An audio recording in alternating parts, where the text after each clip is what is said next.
நபிகள் நாயகம் கூறினார்கள், ஒரு நோன்பாளிக்கு இஃப்தார் கொடுப்பவருக்கு அவன் நோன்பின் பலன் போன்ற பலன் கிடைக்கும். ஆனால் நோன்பாளியின் பலன் குறையாது. திர்மிதி. நபிகள் நாயகம் கூறினார்கள், நோன்பும் குரானும் அடியாருக்காக பரிந்துரை செய்வார்கள். நோன்பு கூறும், அவரை உணவு ஆசைகளிலிருந்து தடுத்தேன்.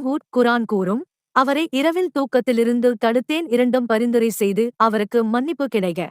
இப்னு அப்பாஸ் ரலி அறிவிக்கிறார், ரமலானில் ஜிப்ரீல் அலை நபிகள் நாயகத்தைச் சந்தித்து குரானை முழுமையாக மீளாய்வு செய்வார். புகாரி.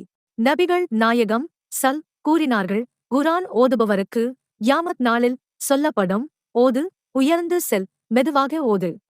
நீ ஓதிய அளவுக்கு உன் நிலை உயர்த்தப்படும். அபூதாவூத் திர்மிதி. நபிகள் நாயகம் கூறினார்கள், ரமலானை அடைந்து அதில் மன்னிப்பு பெறாமல் விட்டுவிடுபவன் உண்மையிலேயே இழந்தவன். திர்மிதி.